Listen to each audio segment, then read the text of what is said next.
প্রিয় বন্ধুরা, আজ আমরা হজরত মুহাম্মদ সাল্লাল্লাহু আলাইহি ওয়াসাল্লামের জীবনী নিয়ে আলোচনা করব। প্রিয় নবীর জীবনীকে আমরা ৫ পর্বে ভাগ করেছি। আজ আমরা প্রথম পর্ব আলোচনা করব, যেখানে হজরত মুহাম্মদ সাল্লাল্লাহু আলাইহি ওয়াসাল্লামের জন্মলগ্ন থেকে হজরত খাদিজা রাদিয়াল্লাহু তাআলা আনহা এর সাথে বিবাহ পর্যন্ত ঘটে যাওয়া ঘটনা থাকবে। মানবজাতির ইতিহাস খুঁজলে পাওয়া যাবে আদম আলাইহিসসালাম আমাদের আদি পিতা, আর তারই হাতে হাওয়া আলাইহিসসালামকে সৃষ্টি করে আল্লাহ তাআলা অগণিত বানি আদম পৃথিবীতে ছড়িয়ে দিয়েছেন। যখন মানুষ দায়িত্ব কর্তব্য ভুলে বিপদগামী হতে বসেছে, তখনই অসীম দয়ালু আল্লাহ তাদেরকে সত্য পথ দেখানোর জন্য যুগে যুগে নবী ও রাসূলদেরকে এ ধরাপৃষ্ঠে পাঠিয়েছেন। আর যখন নবী রাসূলগণ দুনিয়া ছেড়ে চলে যান উম্মতদেরকে রেখে, তখন তারা পরকালের কথা ভুলে, নবীদের কথা ভুলে দুনিয়ামুখী হয়ে পড়ে, শুরু করে অপকর্ম।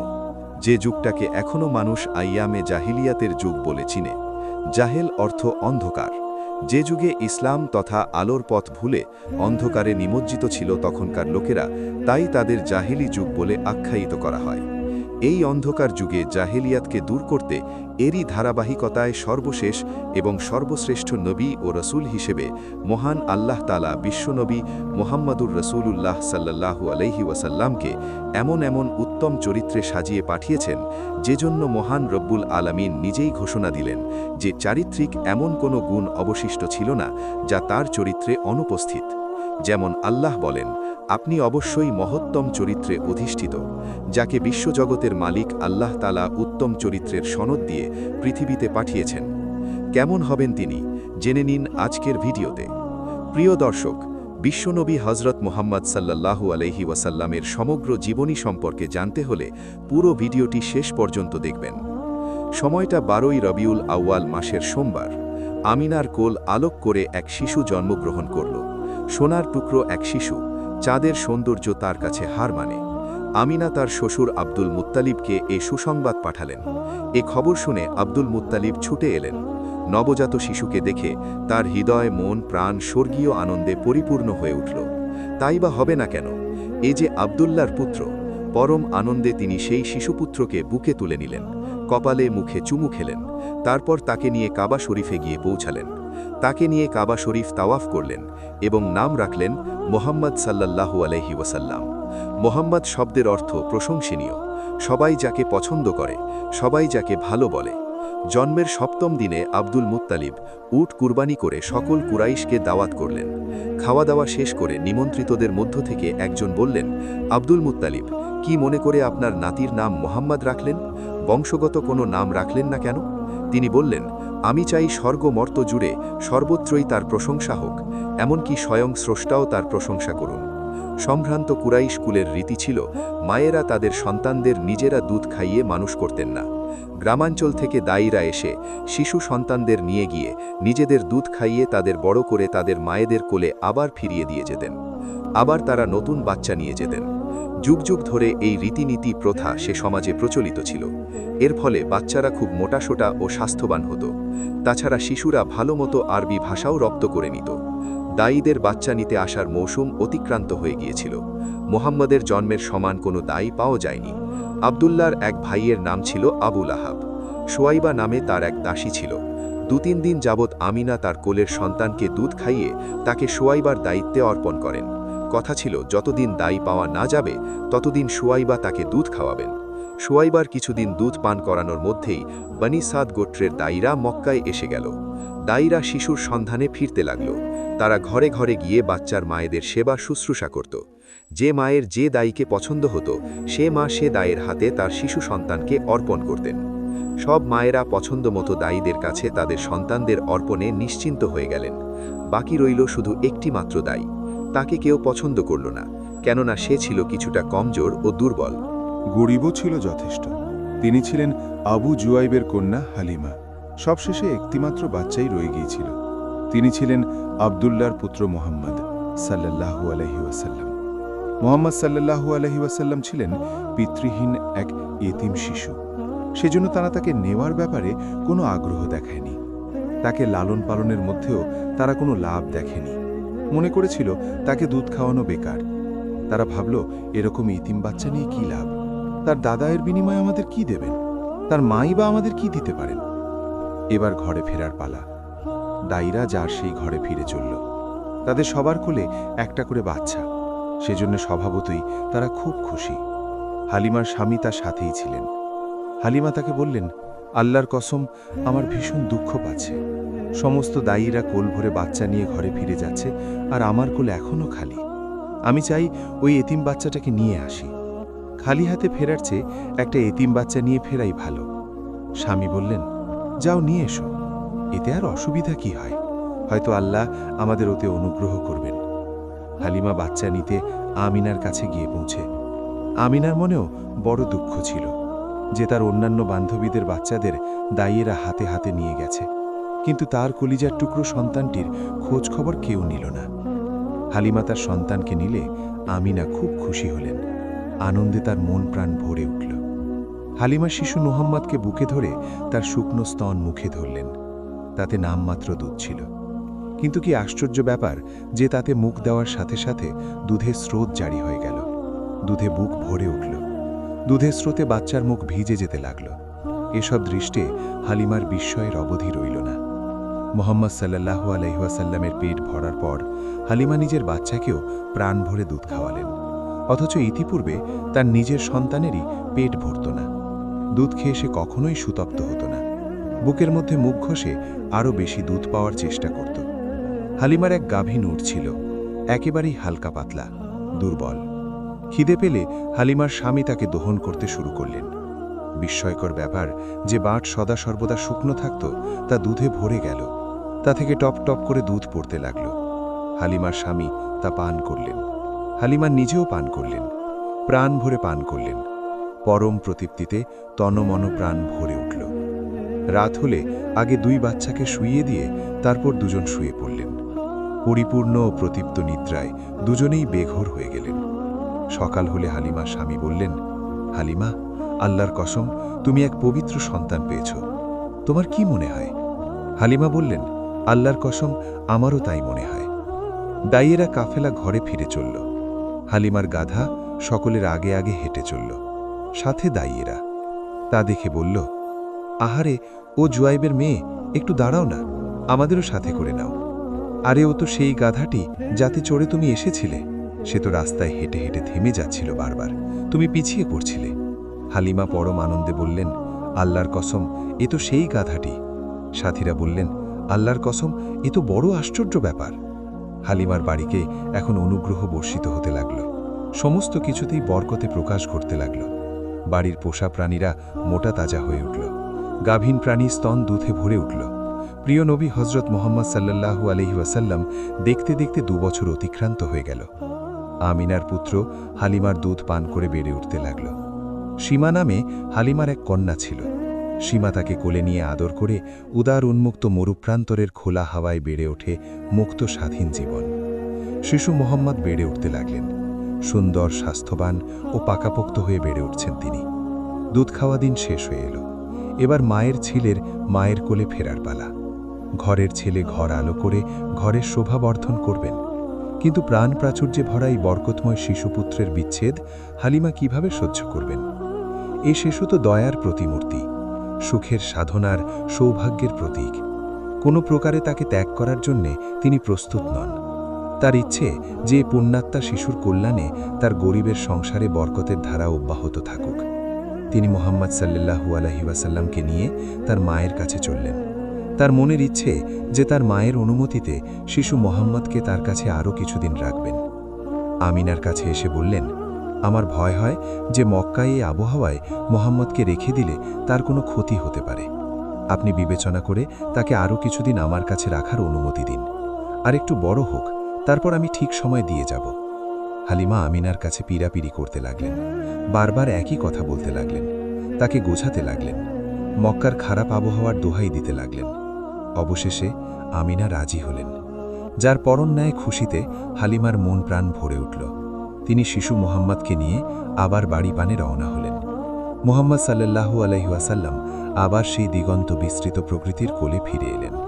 সেই খোলা মাঠ প্রান্তর, মরুভূমি, বালির পাহাড়, স্বচ্ছ পাথরের টুকরো, এসব সেই প্রান্তরের সাথীদের সাথে তিনি খেলা করেন। এসব স্বচ্ছ পাথর ছিল তার প্রিয় খেলার সামগ্রী। তাই নিয়ে তিনি খেলেন, অষ্টপহরে দৌড়ঝাঁপ করেন। দেখতে দেখতে মোহাম্মদ সাল্লাল্লাহু আলাইহি ওয়াসাল্লামের বয়স 5 বছর পূর্ণ হয়ে গেল। মোহাম্মদ সাল্লাল্লাহু আলাইহি ওয়াসাল্লামের আবার মায়ের কাছে ফিরে যাওয়ার সময় হল। হালিমার সাথে বিচ্ছেদের সময় এসে গেল। মোহাম্মদের প্রতি হালিমার অপরিসীম স্নেহ সম্পর্ক গড়ে উঠেছিল। নিজের কলিজার টুকরো সন্তানের চেয়ে তা কিছুমাত্র কম ছিল না। তিনি হয়ে উঠেছিলেন তার নয়নের পুত্তলি ও কলিজার টুকরো। হালিমাকেও তিনি মায়ের মতো দেখতে অভ্যস্ত হয়ে উঠেছিলেন। তার প্রতি গড়ে উঠেছিল অপরিসীম শ্রদ্ধা। নবী সাল্লাল্লাহু আলাইহি ওয়াসাল্লাম হওয়ার পরও হালিমা যখন তার কাছে আসতেন, তখন তিনি শিশুর মতো সরল ও শ্রদ্ধচিত্তে বলতেন, আমার মা এসেছেন, আমার মা এসেছেন। মা বলতে তিনি যেন পাগল হয়ে যেতেন। মুহাম্মদ সাল্লাল্লাহু আলাইহি ওয়াসাল্লামকে ত্যাগ করা হালিমার জন্য ছিল এক মর্মপীড়াদায়ক ব্যাপার। কিন্তু তাহলেও কি হবে? বাস্তবকে তো মেনে নিতে হবে, বাড়ি তো পৌঁছে দিতেই হবে। আরও রাখা তো সম্ভব ছিল না। আরও একটা ব্যাপার ঘটেছিল, যে কারণে তিনি তাকে নিজের কাছে রাখতে সাহস পাচ্ছিলেন না। দ্রুত মায়ের কাছে পৌঁছে দিতে ব্যস্ত হয়ে উঠেছিলেন। একদিন তিনি বসেছিলেন, সাথে মুহাম্মদও ছিলেন। সে সময় হাফসার কয়েকজন খ্রিস্টান সন্ন্যাসী সেখান দিয়ে যাচ্ছিল। শিশু মুহাম্মদ সাল্লাল্লাহু আলাইহি ওয়াসাল্লামকে দেখতে পাওয়া মাত্রই তারা দাঁড়িয়ে গেল। কাছে এসে তারা তাকে খুব মনোযোগ সহকারে দেখতে লাগল। এক এক করে খোঁজ নিতে শুরু করল। তারা হালিমাকে জিজ্ঞাসা করল, এ বাচ্চা কার? তারপর তারা নিজেদের মধ্যে বলাবলি করতে লাগল, নাও, এ বাচ্চাকে আমরা নিয়ে যাই। এর মধ্যে মহাপুরুষের লক্ষণ স্পষ্ট। কাল সে একজন মহাপুরুষ হবে। আমরা বুঝতে পেরেছি এ ভবিষ্যতে কি হবে। হালিমা তাদের মতলব বুঝতে পারলেন। তাদের মনোভাব আর চক্রান্ত দেখে তিনি ঘাবড়ে গেলেন। চিন্তা করলেন, যদি তারা কেড়ে নেয়, যদি এসে তারা কেড়ে নিয়ে চলে যায়, তাহলে তো সর্বনাশ হয়ে যাবে। তিনি আর বিলম্ব না করেই তাকে লুকিয়ে নিয়ে অতি দ্রুত সেখান থেকে চলে গেলেন। তিনি কলিজার টুকরো বাচ্চাকে নিয়ে তাদের সামনে থেকে পালিয়ে যেতে পারবেন আশাও করতে পারেননি। তিনি ভীষণ ভীত সন্ত্রস্ত হয়ে পড়েছিলেন। যত তাড়াতাড়ি সম্ভব আমিনার সন্তান তিনি আমিনার কাছে পৌঁছে দিলেন। যার ধন তার কাছে সমর্পণ করেই তারপর তিনি শান্তি পেলেন। দাদার অভিভাবকত্বে ও মায়ের স্নেহ মমতায় বেড়ে উঠতে লাগলেন শিশু মুহাম্মদ। দুজনেরই অপরিসীম স্নেহ মমতা ছিল মুহাম্মদের প্রতি। দুজনেই তাকে চোখে চোখে রাখেন, সর্বদাই তার প্রতি নজর রাখেন। ইতিমধ্যেই তার বয়স 6 বছর পূর্ণ হল। এবার তার মায়ের মনে ইচ্ছা জাগল মদিনায় গিয়ে স্বামী আব্দুল্লাহর কবরটি দেখে আসতে। এবার তিনি মদিনায় চললেন, সাথে মুহাম্মদকেও নিলেন। উম্মে আইমান নামে এক দাসী ছিল। সফর। দীর্ঘ সফরে যাওয়া আসার পথে মুহাম্মদ সাল্লাল্লাহু আলাইহি ওয়াসাল্লাম যা কিছু দেখেছিলেন, যা কিছু ঘটেছিল, তার সবটাই তিনি তার স্মৃতিতে জাগরক রাখলেন। লোকেরা যা কিছু শুনেছিল তা তাদের দৈনন্দিন চর্চার বিষয় হয়ে গেল। সে দীর্ঘ যাত্রাপথে তিনি বড় বড় মরুভূমি ও অসংখ্য উঁচু উচ্চ পাহাড় দেখেছিলেন। ঘন সবুজ মরুদান ও অগণিত বাগবাগিচা দেখেছিলেন। দুর্গম কণ্টকাকীর্ণ সুদীর্ঘ উঁচু নিচু পথ অতিক্রম করেছিলেন। বিভিন্ন নগর ও অসংখ্য লোকালয় অতিক্রম করেছিলেন। বিভিন্ন লোকের সাথে তার যেসব কথাবার্তা হয়েছিল, গভীর মনোযোগ সহকারে সেসব কথা তিনি শুনে রেখেছিলেন। সেসব লোকেদের মধ্যে এমন লোকেদেরকেও তিনি দেখেছিলেন যারা কুরাইশদের ন্যায় পৌত্তনিক ছিল। এমন লোকেদের তিনি দেখেছিলেন যারা আসমানি কিতাবের শিক্ষা ও ধর্ম মেনে চলত। তিনি কিছু অগ্নি পূজকেরও সন্ধান পান। তিনি এমন লোকেদের সাথেও পরিচিত হন যাদের পূজা অর্চনা ও ধর্মীয় ধ্যান ধারণা নিজেদের হাতে গড়া পাথর প্রতিমাকে ঘিরে আবদ্ধিত হতো। একদল নকল ইহুদিকে তিনি দেখতে পান, যারা ইহুদি ধর্মের মন গড়া ব্যাখ্যা দিয়ে সহজ সরল মানুষদের ঠকিয়ে জীবিকা নির্বাহ করত এবং আসমানি গ্রন্থের মন গড়া ব্যাখ্যা প্রদান করে নিত্য নতুন নিয়মকানুন তৈরি করে জনসাধারণের মধ্যে প্রচার করত। তিনি এমন খ্রিস্টান জনসাধারণকেও দেখেন যারা পাদ্রীদের অন্ধভাবে অনুকরণ করত, অথচ পাদ্রীরা তাদের কাছে ধর্মের মূল শিক্ষা গোপন রাখত। এই অন্ধকার কুসংস্কারের জন্য জনগণকে কিভাবে ন্যায় ও সত্য সুন্দরের পথ দেখানো যায় সে কথা তিনি গভীরভাবে চিন্তা করতে লাগলেন। তিনি দিনরাত তাদের কল্যাণের চিন্তায় ডুবে রইলেন। সাথে সাথে তিনি গভীরভাবে চিন্তা করতে লাগলেন এদের কোনটা ঠিক আর কোনটা ভুল, কারা সত্যের আর কারা অসত্যের, কারা আলোর আর কারা অন্ধকারের পথ অনুসরণ করছে, প্রকৃত সত্য কোথায় আর তা কি। কম বয়সে কিন্তু তীক্ষ্ণ বুদ্ধির শক্তিসম্পন্ন বালক মুহাম্মদ সাল্লাল্লাহু আলাইহি ওয়াসাল্লাম চিন্তা করতে লাগলেন কিভাবে সঠিক পথের সন্ধান পাওয়া যাবে। তাদের হৃদয়ের দ্বার উন্মুক্ত হোক, অন্ধকার বিতরিত হোক, সত্যের আলো প্রস্ফুটিত হোক। বাল্যকাল মানুষের খেলা তামাশার কাল, কিন্তু সেসব বিশ্বনবীকে আকর্ষণ করে না। তিনি তা থেকে বহু দূরে দূরে অবস্থান করেন। বাজে কথার প্রতি তিনি কোনো রকমের আকর্ষণ অনুভব করেন না। সর্বদাই তিনি সত্যের পথের অনুসন্ধানে রত থাকেন। এই চিন্তাধারার মধ্যে তিনি সদা সর্বদাই সত্য ও আলোর পথের প্রত্যাশী রূপে দিন অতিবাহিত করেন। অন্তরে গভীর আকাঙ্ক্ষা, সত্যের সন্ধান তিনি পাবেনই। বাড়ির ও পাড়া প্রতিবেশীদের সাথে উকাজ, মজিনা ও জুলমা জায়েজ মেলায় যেতেন। এসব ছিল তৎকালীন আরবের বিখ্যাত মেলা। মক্কা নগরীর আশেপাশেই বসত। আবার এগুলো লাগত হুরমতের মাসগুলোতে। সে সকল মাসে যুদ্ধ ও খুনখুনি হারাম ছিল। চলমান যুদ্ধ থেমে যেত, প্রতিশোধের আগুন নির্বাপিত হয়ে যেত। আরবের 4টি মাসকে বলা হতো হুরমতের মাস। জিকাদ, জিলহজ্জা, মোহররম ও রজব মাসে এসব হারাম ছিল। এই মেলাগুলোতে সমস্ত রকমের জিনিসপত্র বিক্রি হতো। বিদেশ থেকেও নানা রকমের পণ্য সামগ্রী আসত ও বিক্রি হতো। এছাড়াও সেখানে বসত কবির সম্মেলন, জমে উঠত কবির লড়াই। বক্তারা নিজেদের বক্তৃতায় জ্ঞান ও বুদ্ধিবৃত্তির চমক দেখাতেন। সম্মেলনে আগত প্রত্যেক ব্যক্তি নিজের হৃদয় মন উজাড় করে দিয়ে বক্তব্য রাখতেন। সেখানে ঘটত কল্পনার অবাধ বিস্তার। ধর্মীয় বক্তারা নিজ নিজ ধর্মের বিশ্বাস ও মহিমা প্রচার করতেন। প্রত্যেক ব্যক্তি সম্পূর্ণ স্বাধীনভাবে নিজের মতামত ও ধ্যান ধারণা প্রকাশ করতেন। সেখানে কারো পক্ষ হতে কারো জন্য কোনো রকমের ভয় ডর থাকত না। যে কোনো ব্যক্তি নির্দ্বিধায় তাদের মতামত প্রকাশ করতে পারত, কারণ তা ছিল মাতের মাসের অনুষ্ঠান। এ মেলা লোকে লোকান্য হয়ে উঠত। দূর দূরান্ত হতে বিভিন্ন জায়গার লোকজন আসত। তা হয়ে উঠত মিলন মেলা স্বরূপ। আত্মীয় স্বজন ও বন্ধুবান্ধবদের সাথে দেখা সাক্ষাতের এক সুযোগ ঘটত। এসব মেলায় পরস্পরের আকিদা বিশ্বাস, ধ্যান ধারণা, মতবিনিময় ও পরস্পরের মধ্যে বোঝাপড়ার একটা সুযোগ ঘটত। এখানে এর ফলে তাদের মধ্যে সত্য মিথ্যা ও ন্যায় অন্যায় সম্পর্কেও বোঝাপড়ার একটা অবকাশ ঘটত। কে সত্য পথে ও কে ভুল পথে আছে সে সম্পর্কেও তাদের মধ্যে ধারণা জাগার একটা সুযোগ ঘটত। এসব তার চোখের সামনেই ঘটত। তিনি একান্তে অবস্থানের সময় এসব কথাবার্তা নিয়ে গভীর চিন্তায় নিমগ্ন হতেন। যেসব কথা তার বিবেচনায় সঙ্গত মনে হতো তা তিনি নিজের মনের মধ্যে গেঁথে নিতেন, আর যা ভ্রান্ত ও অযৌক্তিক বিবেচিত হতো তা মন থেকে বাদ দিয়ে যেতেন, আর তা থেকে অনেক দূরে দূরে অবস্থান করতেন। 12 বছর বয়সে তিনি বকরি চড়ানোর কাজে নেমে পড়েন। তৎকালীন আরবে এটা ছিল সম্মানীয় একটি কাজ। বিশ্বনবীর এ কাজ ছিল বড়ই পছন্দের কাজ। তিনি তার বকরিদের নিয়ে প্রতিনিয়তই দূরের ময়দানে চলে যেতেন। টিলায় ভরা সবুজ প্রান্তরে মনের আনন্দে চড়ে বেড়াত সেসব বকরির দল। সে উন্মুক্ত প্রান্তরে স্বাধীনভাবে চড়ে বেড়াত। বকরি চড়ানোর প্রাঙ্গণে থাকত তার বকরির দল, আর মাথার ওপর সুন্দর সুনীল আকাশ। দিগন্ত বিস্তৃত মরুদান ও মরুভূমি তার মনে এক গভীর শান্তিময় ভাব উদ্দোলনা সৃষ্টি করত। তার আত্মা শান্ত ও প্রশান্ত হয়ে উঠত। দিগন্ত বিস্তৃত খোলা ময়দান আর আল্লাহর দুনিয়াটা তার সামনে খুলে রাখা বিশাল এক মহাগ্রন্থের ন্যায় মনে হতো। তিনি তা গভীরভাবে অধ্যয়ন ও অনুধাবন করার চেষ্টা করতেন। এভাবে বাল্যকাল অতিক্রম করে তিনি যৌবনে পদার্পণ করলেন। অন্যান্য বালকদের ন্যায় খেলাধুলা, হাসি তামাশা, আড্ডা, ইয়ার্কি ও অপ্রয়োজনীয় কথাবার্তায় নিজেকে তিনি কোনোদিন ডুবিয়ে রাখেননি। বয়স অল্প কিন্তু ভাবুক ও চিন্তাশীল ব্যক্তির ন্যায় জীবন অতিবাহিত করতে লাগলেন। তিনি হয়ে উঠলেন ভদ্রতা, উদারতা, বুদ্ধিমত্তা ও দূরদৃষ্টির এক মূর্তিমান রূপ। সে সময়কার কথা, বয়স তখন নিতান্তই কম। কাবাঘরের দেওয়াল নির্মাণ করা হচ্ছিল। অন্য বাচ্চারা কাঁধে চাদর চাপিয়ে পাথর বহন করছিল, কিন্তু তিনি নিজের চাদরটা মজবুত করে বেঁধে নিলেন। চাচা বললেন, দেখো বাচ্চারা কাঁধে চাদর চড়িয়ে কিভাবে আনন্দের সাথে কাজ করছে, তুমিও ওইভাবে নাও, তাহলে কাঁধে লাগবে না। চাচার এই কথা শুনে তিনি মনে মনে খুবই হাসলেন।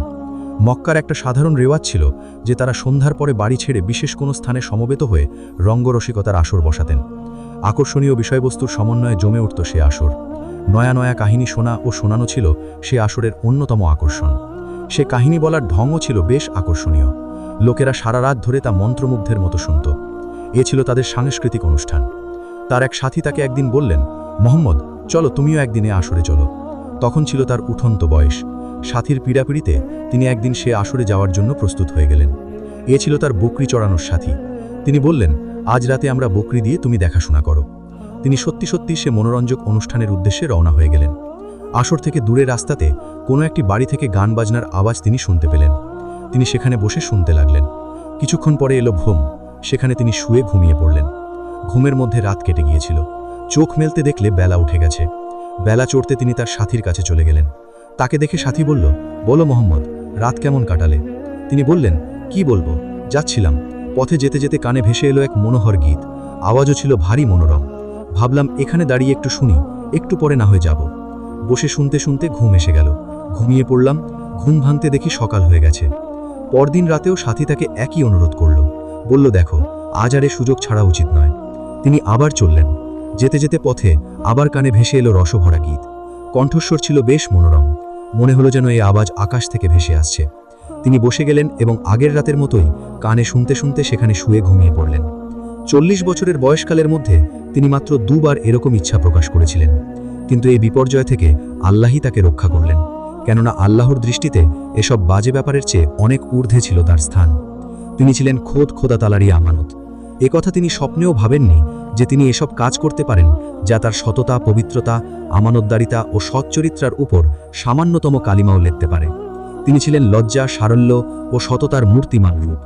পবিত্রতা ও শুদ্ধতার প্রতি সততার জন্য সমাজে তিনি অক্ষয় খ্যাতির অধিকারী হয়েছিলেন।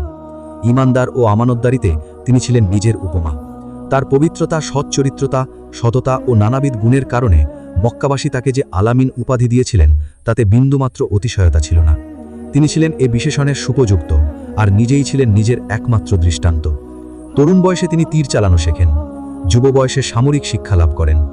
ভিজার যুদ্ধে চাচাদের তিনি সমস্ত রকমের সহযোগিতার হাত প্রসার করেছিলেন। কুরাইশ ও হাওয়াজিন গোত্রের মধ্যে এ ঐতিহাসিক যুদ্ধ সংঘটিত হয়েছিল। এটি ছিল অত্যন্ত ভয়ানক ও রক্তক্ষয়ী এক যুদ্ধ। কয়েক বছর ধরে এ যুদ্ধ চলেছিল। আরববাসী এমন ভয়ঙ্কর যুদ্ধ আর কখনো দেখেনি। এ যুদ্ধে তিনিও অংশ নিয়েছিলেন, কিন্তু কখনো কাউকে আঘাত করেননি। এ যুদ্ধে অগণিত লোক নিহত হয়েছিল, ঘরে ঘরে শোকের মাতম উঠেছিল। তিনি সমঝোতার আহ্বান জানিয়ে এ যুদ্ধ বন্ধ করার আহ্বান জানালেন। অবশেষে দুপক্ষই সমঝোতা চুক্তিতে স্বাক্ষর করলেন। সমঝোতা ইতিহাসে হিলফুল ফুজুল নামে বিখ্যাত হয়ে আছে। এই সমঝোতা চুক্তিতেও তিনি শরিক হয়েছিলেন। সে সময় তার বয়স ছিল 16 বছর। যুদ্ধ অবসান শেষে মক্কাবাসী আবার পূর্বাবস্থায় ফিরে এলো। আবার খেলাধুলার রং তামাশা, গান বাজনা আর লাজলজ্জাহীন জীবনযাত্রায় ফিরে গেল মক্কাবাসী। জুয়া ও শরাবের আসর আবার জোরদার হয়ে উঠল ভোগবিলাস আর আনন্দ মাহফিলের গড়তালিকা প্রবাহে ভেসে গেল তারা। আর মুহাম্মদ সাল্লাল্লাহু আলাইহি ওয়াসাল্লাম ভেড়া ও ছাগল নিয়ে আগের মতোই মুক্ত জীবনে ফিরে গেলেন। তার দুটি চোখ ভেড়া ও বকরিদের প্রতি রাখতে লাগল সতর্ক দৃষ্টি। তার আত্মা বিশাল ভবনে পাখা মেলে উড়ে বেড়াতে লাগল। এ ছিল মুহাম্মদ সাল্লাল্লাহু আলাইহি ওয়াসাল্লামের চরমান জীবনের চালচিত্র। এ কাজে তিনি রাত দিন নিমগ্ন থাকতেন। এতে তিনি গভীর আকর্ষণ অনুভব করতেন। এতে ছিল তার প্রাণের শান্তি। একান্তে অবস্থান করে জীবন ও জগৎ সম্পর্কে তিনি গভীর অধ্যয়নে নিমগ্ন থাকতেন। ওই হট্টগোল থেকে দূরে থাকা, জগতের শান্তির শৃঙ্খলা ও অনুশাসনের প্রতি ধ্যান রাখাই হল তার জীবনের একমাত্র সাধ্য সাধনা।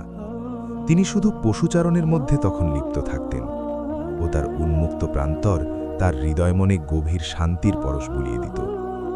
একান্তে অবস্থানের ফলে তার বিবেক ও চিন্তাচেতনা বিকশিত হতে লাগল। হৃদয়ে মন ও আত্মার ওপর আল্লাহর বিচিত্র সৃষ্টি সম্পর্কে নিত্য নতুন উপলব্ধি সৃষ্টি হতে লাগল। আর আবু তালিব, তিনি রুচি রোজগারের সন্ধানে লিপ্ত থাকতেন। বৈশাখ চিন্তাভাবনার মধ্য দিয়েই অতিবাহিত হতো তার জীবন। তার চাচাকে সহ তার এবং তার পরিবারের লোকজনের ভরণ পোষণের দায়িত্ব তিনি যথাযথভাবে পালন করে যেতে লাগলেন। আল্লাহর রহমতে তার পরিবারে তেমন কোনো অভাবনটান ছিল না। একদিন আবু তালিব মুহাম্মদ সাল্লাল্লাহু আলাইহি ওয়াসাল্লামের কাছে এসে বললেন, মুহাম্মদ, তুমি তো জানো আমাদের পরিবারে খরচ খরচা দিন দিন বেড়ে চলেছে। এতে আমাদের দুশ্চিন্তাও বাড়ছে। খাদিজা অন্য এক লোককে দিয়ে বাণিজ্য চালাচ্ছেন। যদি রাজি হও তাহলে তার সাথে কথা বলি। সে সময় রাসূল সাল্লাল্লাহু আলাইহি ওয়াসাল্লাম 23-24 বছরের টকবগে যুবক, আর খাদিজা রাদিয়াল্লাহু তাআলা আনহা ছিল তৎকালীন আরবের একজন বড় ব্যবসায়ী। ব্যবসার কাজে অংশগ্রহণ করার ক্ষেত্রে তখন তার চাচাকে মুহাম্মদ সাল্লাল্লাহু আলাইহি ওয়াসাল্লাম বললেন, চাচাজি, আপনি বললে আমি রাজি। খাদিজা ছিলেন এক সম্ভ্রান্ত বংশের মহিলা। তার বংশধারা 5 পুরুষ ঊর্ধ্বে মুহাম্মদের ঊর্ধ্বতন পুরুষ কুশায়ে এগিয়ে মিলে যেত। বনি মাকজুম গোত্রে তার বিয়ে হয়েছিল। খাদিজার স্বামী প্রচুর ধন সম্পদ রেখে মৃত্যুমুখে পতিত হন। পরে ধনশালী বিধবা খাদিজাকে একাধিক কুরাইশ ব্যবসায়ী বিয়ের প্রস্তাব পাঠান, কিন্তু তিনি কাউকেই স্বামিত্বে বরণ না করে একাকিনী জীবনযাপন করতে থাকেন এবং লোকজনদের ব্যবসা বাণিজ্য চালাতে থাকেন। এতে তিনি প্রচুর লাভ করতেন এবং সুখের শান্তিতে জীবন অতিবাহিত করতে থাকেন। একদিন আবু তালিব তার কাছে গেলেন। খাদিজা মনে মনে ভাবলেন যে আবু তালিবের কাছ থেকে একজন উপযুক্ত লোক মিলতে পারে। তিনি খাদিজাকে জিজ্ঞেস করলেন, খাদিজা, তোমার বাণিজ্য দেখাশোনার জন্যে মোহাম্মদকে পছন্দ হয়? খাদিজা বললেন, আপনি যদি অন্য লোকের নামও করতেন তাহলেও তাতে আমার আপত্তি থাকত না।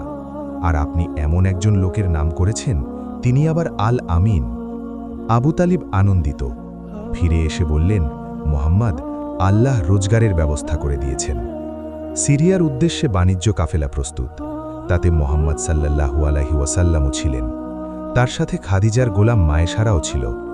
সকলে তাদের বিদায় জানাতে এলেন। আবু তালিব ছিলেন সবার আগে। বিদায়ের মুহূর্তে সবার উদ্দেশ্যে স্নেহমাখা কণ্ঠে বললেন, আল্লাহ তোমাদের যাত্রা সফল করুন, তোমাদের ব্যবসা বাণিজ্য লাভজনক হোক, আর আল্লাহ তোমাদের সহি সালামতে ফিরিয়ে আনুন। মায়েশারাকেও বললেন, মায়েশারা, তুমি মোহাম্মদের প্রতি লক্ষ্য রেখো, তার যেন কোনো কষ্ট না হয়। কাফেলা রওনা হল। প্রথম সফরে তিনি যা যা দেখেছিলেন সেগুলো আবার তার নজরে পড়তে লাগল। গভীর মনোযোগ দিয়ে তিনি সেসব দেখতে লাগলেন। দীর্ঘ পথ অতিক্রম করে কাফেলা বুশরা শহরে পূর্ববর্তী স্থানে তাঁবু ফেললেন। কাফেলার সমস্ত লোককে শ্রদ্ধা ও ভালোবাসা তিনি লাভ করেছিলেন। তাদের জন্য মোহাম্মদ সাল্লাল্লাহু আলাইহি ওয়াসাল্লাম ছিলেন মঙ্গল ও করুণার প্রতিমূর্তি। কাফেলার লোকেরা সবাই তার অনুগত হয়ে গিয়েছিল। কেউ তার কথা বা হুকুম অমান্য করত না। সার্থকভাবে পাক্কা ব্যবসায়ের মতো বাণিজ্য করলেন তিনি। বড় ধীর স্থির, শিষ্টতা, নম্রতা, ভদ্রতা ও ইমানদারির সাথে মালপত্র কেনাবেচা করলেন তিনি। অত্যন্ত পরিষ্কার এবং পরিচ্ছন্ন। লেনদেন বাণিজ্য শেষে মক্কায় ফিরে এসে খাদিজাকে সব কিছু বুঝিয়ে দিলেন। তিনি যে যে মালপত্র কিনে আনতে বলেছিলেন যথারীতি তা এনে তাকে বুঝিয়ে দিলেন। এ বাণিজ্যর কারণে এত ব্যস্ততার মধ্যে থাকার ফলে কি তার গভীরভাবে ধ্যান সাধনা ও নিত্য করণীয় কর্মের ব্যাঘাত ঘটেছিল? না, তিনি আগের মতোই যথারীতি ধ্যান সাধনা ও নিত্য কর্মের মধ্যে সত্যের সন্ধানে রত থাকলেন। ভিন্ন ভিন্ন ধর্মের লোকজন ছিল সেখানে। তাদের আলাদা আলাদা ধর্ম ছিল।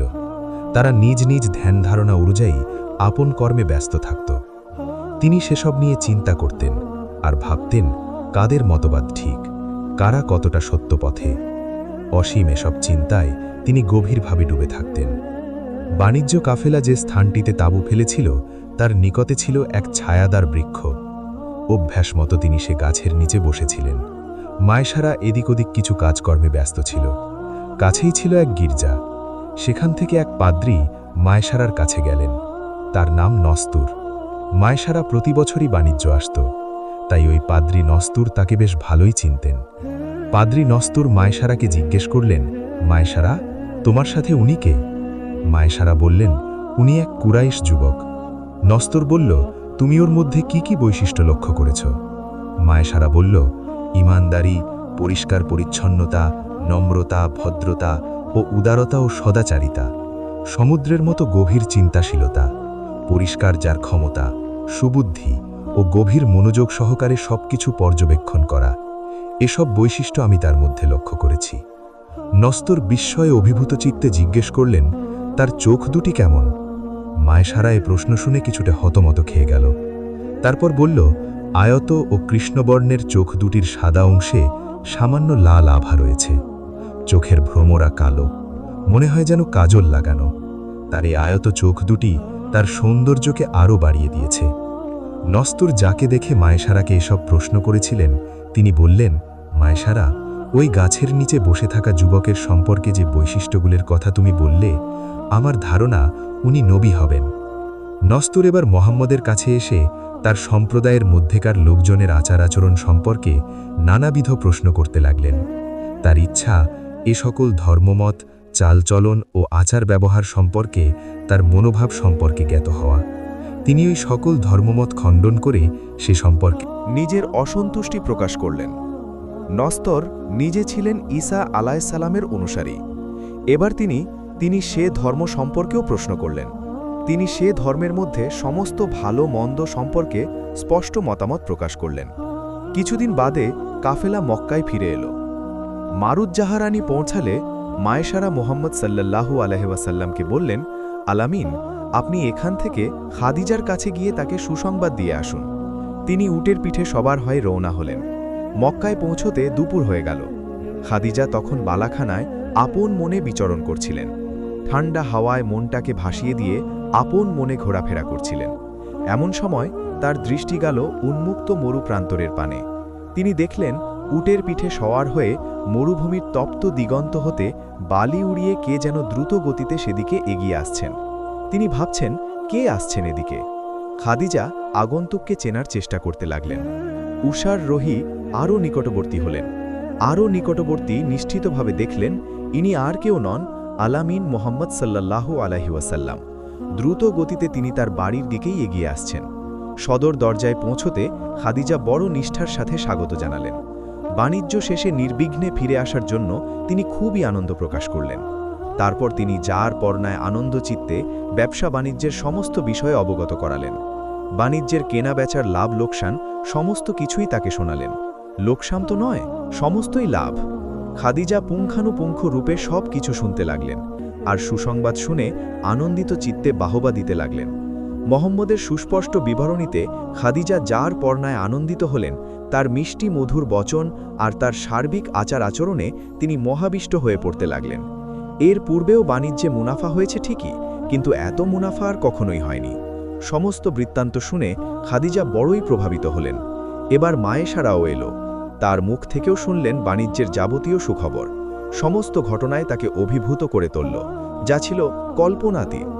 মায়েশারা মোহাম্মদের বাণিজ্যের সমস্ত তথ্যই খাদিজাকে অবগত করালো। মায়েশারা তার বিশ্বস্ততা, সততা আর সেই সাথে তার সার্বিক আচার আচরণ সম্পর্কে জানালো। মোহাম্মদ সাল্লাল্লাহু আলাইহি ওয়াসাল্লামের এই নিষ্ঠা ও আন্তরিকতায় খাদিজা মোহিত হয়ে গেলেন। এরপর মায়েশারা খাদিজাকে পাদ্রী নস্তুরের ঘটনা বর্ণনা করল। তার সম্পর্কে নস্তুর যে সুসংবাদ দিয়েছেন সে কথাও বর্ণনা করল। তারপর বলল, আরেকটি ব্যাপারে আমি খুবই বিস্মিত হয়েছি। বাণিজ্য শেষে আমরা ফিরছিলাম। আমার সাথে দুটো উট ছিল। দুটো উটই প্রতিমধ্যে বসে পড়ল। আমি অনেক পিছনে পড়ে গেলাম। আমি এই ভয়ে তটস্থ যে কাফেলা হয়তো পেছনে আমাকে একলা ফেলে রেখে চলে যাবে। আমি তাড়াতাড়ি আলামিনের কাছে গিয়ে পুরো ঘটনা তাকে জানালাম। তারপর তিনি দুটো উটকে জ্বালিয়ে দিলেন।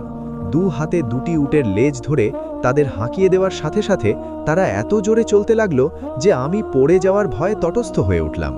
খাদিজা খুবই বিস্মিত হলেন আর বললেন, তিনি তো অদ্ভুত সব বৈশিষ্ট্যের অধিকারী। এত সব ব্যাপার দেখে খাদিজা মুগ্ধ হয়ে গিয়েছিলেন। এসব বিশেষত্ব তার পক্ষে ভুলে যাওয়া একটা অসম্ভব ব্যাপার হয়ে দাঁড়ালো। মোহাম্মদ সাল্লাল্লাহু আলাইহি ওয়াসাল্লামের প্রশংসায় তার হৃদয় সদা সর্বদাই উৎফুল্ল হয়ে থাকল। যার সাথে দেখা হয় তাকে তার গুণের কথা বলতে লাগলেন। তার মনের অগোচরে তিনি তাকে গভীর হৃদয়ে স্থান দিয়ে ফেললেন।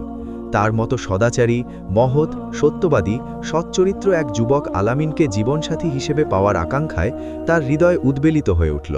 খাদিজা মনে প্রাণে তাকে চাইতে লাগলেন। ইনি সেই খাদিজা যাকে কুরাইশ কুলের বড় বড় সওদাগররা জীবন সঙ্গিনী হিসেবে কামনা করেছিলেন। খাদিজা একে একে সবাইকে প্রত্যাখ্যান করেছিলেন, হেলায় ত্যাগ করেছিলেন তাদের প্রস্তাব। কিন্তু মোহাম্মদ সাল্লাল্লাহু আলাইহি ওয়াসাল্লাম তাকে পাওয়ার জন্য তার সমগ্র হৃদয়, মন, প্রাণ উদ্বেলিত হয়ে উঠল। তিনি তার মনের এই আকাঙ্ক্ষার কথা আর গোপন রাখতে পারলেন না। নিকট সম্পর্কীয় মেয়েদের মধ্যেও সে মনোভাব ব্যক্ত করে ফেললেন। তাদের মধ্যে নাফিস বিনতে উলাইয়ামা নামে একটি মেয়ে ছিল। সে বলল, খাদিজা, এতে আর অসুবিধা কি? আলামিনকে বিয়ে করে ফেলো। খাদিজা নাফিস বিনতে উলাইয়ামাকে বলল, এ প্রস্তাব কে দেবে? নাফিজা বলল, আমি তার দায়িত্ব নিচ্ছি। তারপর নাফিজা মোহাম্মদের কাছে গিয়ে বললেন, আলামিন, তুমি বিয়ে করছো না কেন? মোহাম্মদ বললেন, এমন কে আছে যে আমি তাকে বিয়ে করব না? নাফিজা বলল, যদি রাজি থাকো তাহলে সুন্দরী ধনশালিনী এক মেয়ের সাথে তোমার বিয়ের ব্যবস্থা করি। সে রাজি হলে তুমি রাজি তো?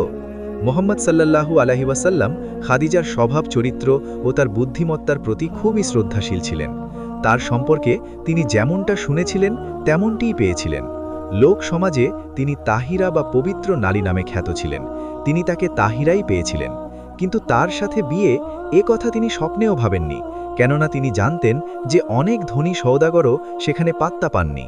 মোহাম্মদ সাল্লাল্লাহু আলাইহি ওয়াসাল্লাম বললেন, কিন্তু খাদিজার কি অভিমত? নাফিজা তাকে সে কথাই বলল যা ইতিপূর্বে খাদিজাকে বলেছিল। সে বলল, তার দায়িত্ব আমার। মোহাম্মদ আবু তালিবের কাছে পৌঁছে সব কথা অবগত করালেন। আবু তালিব এ কথা শুনে কিছুটা বিহব্বল হয়ে গেলেন। তার মুখ থেকে মিথ্যা অথবা বাজে কথা তো কখনো শোনেননি, তিনি তা অস্বীকারও করতে পারলেন না। উপরন্তু বললেন, এত বড় ভালো কথা? মোহাম্মদ প্রভূত ধন সম্পদের অধিকারী সম্ভ্রান্ত মহিলা খাদিজা অনেক ধন সম্পদওয়ালা পুরুষদের প্রত্যাখ্যান করেছেন। এখন তিনি তোমাকে জীবনসাথী হিসেবে নির্বাচিত করলেন। তারপর বললেন, কিন্তু পুত্র আমার, যেহেতু তোমার ধন সম্পদ তেমন নেই, সেহেতু তোমার প্রতিষ্ঠার সহায়ক হতে পারে। মোহাম্মদ বললেন, চাচাজি, তার এবং তার ধন সম্পদের প্রতি আমার কোনো মোহ নেই। আবু তালিব তার ভাইদের সাথে নিয়ে খাদিজার চাচা আমর বিন আসাদের কাছে গেলেন। এরপর তার ভাই আমর বিন খুয়াইলিদের সাথে সাক্ষাৎ করে তাদের পক্ষ থেকে বিয়ের প্রস্তাব পাঠালেন। তারা এই প্রস্তাবের সঙ্গে রাজি হয়ে গেলেন। বিয়ের দিনক্ষণ ঠিক হয়ে গেছে। বিয়ের দিন সমাজের গণ্যমান্য ব্যক্তিরা নিমন্ত্রিত অতিথিরূপে খাদিজার গৃহে বিয়ের মজলিসে উপস্থিত হলেন। আবু তালিব বিয়ের খুতবা পড়লেন। ভারী সুন্দর ছিল সে খুতবা। এ থেকে অনুমান করা যায় যে মোহাম্মদ ছোট বড় সকলের কাছে কেমন শ্রদ্ধা ও সম্মানের পাত্র ছিলেন। আবু তালিব আল্লাহর প্রতি প্রশংসা ও কৃতজ্ঞতা প্রকাশ করে মজলিসের সকলের উদ্দেশ্যে বললেন, ইনি আমার মরহুম ভাই আবদুল্লাহর পুত্র। মোহাম্মদ কুরাইশ কুল শিরোমণি। নবযুবক মোহাম্মদের সমকক্ষ সমাজে আর কেউ নেই। তার ধন সম্পদ নেই, কিন্তু ধন সম্পদ তো বড়ই অস্থায়ী বস্তু। আপনারা জানেন, মোহাম্মদ আমার বংশের এক অমূল্য রত্ন। আমার সম্পদ থেকে তিনি বিয়ে ছুটিয়ে দেনমোহরের বিনিময়ে খুয়াইলিদের কন্যা খাদিজাকে বিয়ের প্রস্তাব দিচ্ছেন। আল্লাহর কসম, এর ভবিষ্যৎ খুবই উজ্জ্বল। এভাবে খাদিজার সাথে মোহাম্মদের শুভ পরিণয় সুসম্পন্ন হল এবং আরব সমাজের সবচেয়ে ধনবতী ও বিদুষী মহিলা খাদিজা মোহাম্মদের জীবন সঙ্গিনী হলেন। সে সময় রাসূল সাল্লাল্লাহু আলাইহি ওয়াসাল্লামের বয়স ছিল 25 বছর 2 মাস 10 দিন ও খাদিজার বয়স ছিল 40 বছর। ওই সময় মোহাম্মদ সাল্লাল্লাহু আলাইহি ওয়াসাল্লাম নবযুবক, হাসি খুশি ও প্রাণবন্ত এক যুবক। গায়ের রং ছিল ফর্সা, কিন্তু তার ওপরে ছিল হালকা লালিমা। চেহারায় যেন হাসি ও আনন্দের ঝড় বইত। ঈষৎ গোলাকার হালকা মুখ, সুউন্নত বক্ষদেশ, না অতি বেটে না অতি লম্বা, মধ্যম আকৃতির দৈহিক গঠন, বড় মাথা, প্রায় পোপাল পর্যন্ত বিস্তৃত ঘন কালো কেশরাজি, চুল মস্তক বরাবর দুধানি ছড়ানো, চওড়া ললাট যাতে অসাধারণ মাহাত্ম্যের পরিচয় স্পষ্ট হয়ে উঠত। ঘন কালো ঘুমরা দেখলে মনে হতো যেন কাজল লাগানো হয়েছে। তা ছিল বড়ই মনোহর। উজ্জ্বল ভরসা গায়ের রং দেখে মনে হতো যেন তাতে হালকা লাল রং লাগানো হয়েছে। তার উজ্জ্বল চেহারা দেখে মনে হতো আকাশের চাঁদ তার সমগ্র দেহে আলো ছড়িয়ে দিয়েছে। সে আলোকিত চেহারা মানব মনের শ্রদ্ধা ও সম্ভ্রমের আবেশ ছড়িয়ে দিত। তার নাসিকা ছিল শূন্যত। সামনের দাঁতগুলোর মধ্যে দেখা যেত আলোকিত হালকা রেখা। হীরে মতির মতো চঞ্চল করত সৌজ দন্তরাচি। কথা বললে যেন তা থেকে আলোক বিচ্ছুরিত হতো। মনে হতো তা থেকে উজ্জ্বলতা ফুটে উঠত। মুখে ছিল ঘন কালো দাড়ি, ঘাড় ছিল সুঠাম, সুউন্নত বুক, চওড়া, উপযুক্ত ও সঠিক মাপের ঘাড় ও পৃষ্ঠদেশ, মধ্যম আকারে দুটি হাত, বাহু পরিমাণ মতো, মাংসল, মধ্যম আকৃতি, লম্বা আঙুল, উরু ও হাঁটু মানানসই। সামনের দিকে সামান্য ঝুঁকে পথ চলতেন। হাঁটতেন অত্যন্ত দৃঢ় পদে, বেশ জোরে। দেখে মনে হতো কোনো উঁচু জায়গা থেকে নিচের দিকে নেমে আসছেন। তার চেহারায় গভীর চিন্তন ও মননের পরিচয় স্পষ্ট হয়ে উঠত। তার চেহারায় উচ্চতর চিন্তাচেতনা ও ধ্যান ধারণায় আলোক বিচ্ছুরিত হতো। কোনো ব্যক্তি প্রথম দর্শনে প্রভাবিত হয়ে পড়ত। খাদিজার সাথে তার অত্যন্ত আনন্দময় জীবন গড়ে উঠেছিল। সে জীবন ছিল সুখ শান্তিতে পূর্ণ এক সমৃদ্ধ জীবন। খাদিজাও ছিলেন অত্যন্ত সাবধানী, দায়িত্বশীল ও বুদ্ধিমতী নারী। তিনি মোহাম্মদ সাল্লাল্লাহু আলাইহি ওয়াসাল্লামের রুচি, প্রবৃত্তি, মন মানসিকতা, ধ্যান ধারণা, চাওয়া পাওয়া ও পছন্দ অপছন্দের প্রতি গভীর মনোযোগী ছিলেন। তিনি সর্বদাই তাকে খুশি ও আনন্দিত রাখার চেষ্টা করতেন। মোহাম্মদের রুচি প্রবৃত্তি ছিল সর্বদা সত্য কথা বলা, সমস্ত কাজে সততার সাথে সম্পন্ন করা, হুড়ো হাঙ্গামা থেকে দূরে থাকা, ঝুট ঝামেলা থেকে দূরে থাকা আর একান্তে আপন মনে গভীর চিন্তা ভাবনায় ডুবে থাকা। খাদিজা তার এসব প্রতিটি বিষয়ের প্রতি গভীরভাবে লক্ষ্য রাখতেন, যার ফলে তার নিত্য কাজকর্ম নির্বিঘ্নে চলে যাচ্ছে। খাদিজা তাকে সর্বাবস্থায় সহযোগিতা করে চললেন। এখন তাকে আর পশু চড়াতে হয় না, যার ফলে তিনি পরিপূর্ণরূপে আপন ধ্যান ধারণায় লিপ্ত থাকতে সমর্থ হলেন। ইচ্ছামতো বিচার বিবেচনায় মনোনিবেশ করতে লাগলেন। অভিনিবিষ্ট প্রাকৃতিক দৃশ্য নিরীক্ষণ করতে লাগলেন। আল্লাহর অসীম রহস্যের দান সমগ্র সৃষ্টিকুলকে জানার ও বোঝার চেষ্টা করতে লাগলেন। সেজন্য তিনি পূর্বপুরুষ দাদা ইব্রাহিমের দেখানো সত্য পথ ধরে জগতের চিরন্তন সত্যের পথ সন্ধান করতে লাগলেন। জ্ঞান, বুদ্ধি, ধ্যান সাধনা, চিন্তা চেতনা সমস্ত কিছুই সে পথ ধরে আবর্তিত হতে লাগল। এখন প্রশ্ন, তিনি কি খাদিজার প্রতি দায়িত্বশীলতাকে অস্বীকার করতে পারেন? না, তা হতে পারে না। খাদিজা মোহাম্মদের মতো দায়িত্বশীল, নিষ্ঠাবান, প্রিয় নবী হজরত মোহাম্মদ সাল্লাল্লাহু আলাইহি ওয়াসাল্লামের শত মহৎ গুণাবলীর এক স্বামীর যোগ্য সহধর্মিনী রূপে তাকে জানতে, বুঝতে ও চিনতে ভুল করেননি। আর মোহাম্মদের দৃষ্টান্ত তো মোহাম্মদ নিজেই ছিলেন। নিজের ইবাদত বন্দিগি সত্ত্বেও খাদিজার প্রতি দায়িত্ব পালনে তিনি ছিলেন আদর্শ গৃহী। তিনি সমস্ত দায়িত্ব পালন করতেন। তিনি তাকে প্রয়োজনীয় সম্পদ দিয়ে খুশি রাখতেন। তিনি তার ধন সম্পদ দায়িত্বশীলতার সাথে রক্ষা করতেন। তার ব্যবসা বাণিজ্যের তদারকি করতেন। যাকে তিনি সদাচারী, দায়িত্বশীল ও বিশ্বাসী মনে করতেন, তাকে দিয়ে ব্যবসার কর্ম চালাতেন। এসবের দ্বারা একথাই প্রতীয়মান হয় যে তিনি ছিলেন উপযুক্ত স্বামী, দায়িত্বশীল গৃহী ও আদর্শ একজন স্বামী। খাদিজার নিমিত্তে তার সমস্ত ভূমিকা ছিল অত্যন্ত হৃদয়গ্রাহী ও মনোরঞ্জক। তাদের দাম্পত্য জীবন হয়েছিল খুবই আনন্দদায়ক ও মধুর। খাদিজা মোহাম্মদকে আরবের ধনশালী ও সম্ভ্রান্ত সবার উপরে স্থান দিয়েছিলেন। ধনশালী, প্রভাব ও প্রতিপত্তিশালীদের মোকাবিলায় তাকে সর্বশ্রেষ্ঠ জ্ঞানে জীবনসাথী হিসাবে নির্বাচন করেছিলেন। খাদিজা মোহাম্মদের প্রতি খুবই খুশি ও কৃতজ্ঞ ছিলেন। মোহাম্মদকে নিয়ে খাদিজার অনেক আকাঙ্ক্ষা ছিল।